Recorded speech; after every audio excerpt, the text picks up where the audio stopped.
Hi friends, welcome to Fatima పాపాస్ kitchen. ఈరోజు మనం చాలా సింపుల్ వేలో చాలా గుల్లగా, చాలా క్రిస్పీగా, మంచి రుచితో, సింపుల్ ఇంగ్రీడియంట్స్తో, తక్కువ ఇంగ్రీడియంట్స్తో జంతికలు చేసి చూపిస్తానండి. చాలా చాలా ఈజీ, చాలా బాగుంటాయి అన్నమాట.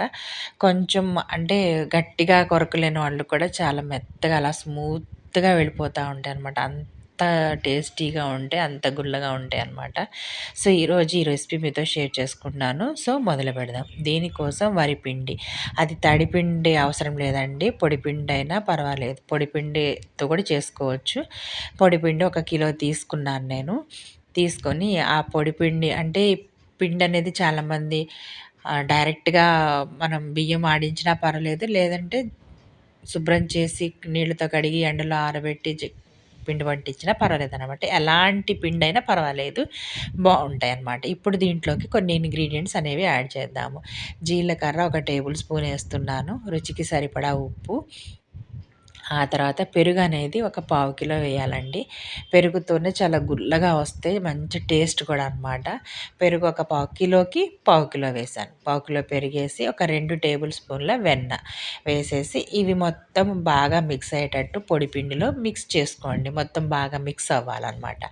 కొంచెం బాగా మిక్స్ అయిన తర్వాత ఇప్పుడు కొంచెం కొంచెం నీళ్లు చల్లుకుంటూ, మనం పెరుగు యాడ్ చేసాం కాబట్టి నీళ్ళు ఎక్కువగా పట్టవు, అందుకని కొంచెం కొంచెం చూసుకుంటూ పోసుకోవాలన్నమాట. కొంచెం కొంచెం నీళ్ళు చల్లుకుంటూ చూడండి, ఇలా సాఫ్ట్ డవ్ అనేది ప్రిపేర్ చేయాలి. అసలు పిండి చూస్తేనే మనకి అర్థమైపోతుందనమాట. చాలా సాఫ్ట్‌గా జంతికలు సూపర్‌గా వస్తాయన్నమాట. సో, ఇలా తీసుకొని పిండి మొత్తాన్ని కలుపుకొని ఇలా తీసుకొని ఆ పిండి ముద్దని మనం ఏదైతే జంతికలు గొట్టాలుంటాయో దానికి సరిపడా ముద్ద తీసుకొని దీంట్లో పెట్టేసుకోవాలి. అయితే దానికి ప్లేట్ అనేది నేను కొంచెం లావుటివి పెట్టానమాట. 3 హోల్స్ ఉన్నవి. దాంట్లో మన ఇష్టం, ఇంకా పెద్దదైతేనే బావుంటదండి ఇది. పెద్ద హోల్స్ ఉన్నదైతేనే ఈ జంతికలు బావుంటాయన్నమాట. దీంట్లో ఎంత పిండైతే పడుతుందో అంత పిండిని పట్టేసి దీనికి పైన మూత పెట్టేసి ఇప్పుడు మనం ఆయిల్‌ని వేడి చేసుకుంటాం అనమాట. డీప్ ఫ్రైకి ఆయిల్ పెట్టుకోవాలి. సో, చూడండి ఇలా మీ దగ్గర ఎలాంటిది ఉంటే అలా దాంట్లో ప్రిపేర్ చేసుకోవచ్చు. ఇలా ఆయిలు డీప్ ఫ్రైకి పెట్టేసి ఇది బాగా వేడయిన తర్వాత ఇప్పుడు మనం దీంట్లోకి సైజ్ అంటే ఇంకా పెద్దది, చిన్నది, లేదంటే చిల్లల గరిటె మీద వేసుకొని చిన్న చిన్న సైజ్ చేసుకున్నా ఇబ్బంది లేదు.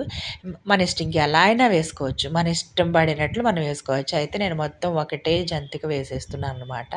సో, ఇలా చూడండి, ఇలా బబుల్స్ మనకి తగ్గాయి అనుకున్న టైంలో మనం టర్న్ చేసుకొని మళ్ళీ రెండో వైపు కూడా కాల్చుకోవచ్చు. అయితే బాగా కొంచెం టైం పడుతుంది. వేగటానికి మాత్రం కొంచెం టైం పడుతుంది.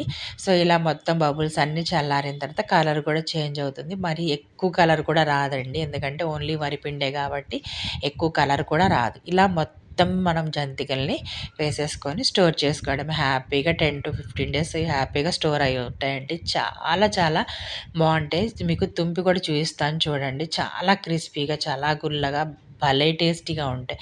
సో, తప్పకుండా ఈ రెసిపీని ట్రై చేయండి. ఈ రెసిపీ గనక మీకు నచ్చినట్లయితే లైక్ చేయండి. ఫ్రెండ్స్‌కి, రిలేటివ్స్‌కి షేర్ చేయండి. అలాగే కొత్త కొత్త unique traditional, continental A type of dishes కోసమైనా మా ఛానల్‌ని తప్పకుండా సబ్స్క్రైబ్ చేసుకోండి. ఫస్ట్ టైం చూస్తున్న వాళ్ళైతే సబ్స్క్రైబ్ చేసుకోండి. ఆల్రెడీ సబ్స్క్రైబ్ చేసుకున్న వాళ్ళైతే లైక్, షేర్ అండ్ సబ్స్క్రైబ్ చేసుకోండి. Thanks for watching.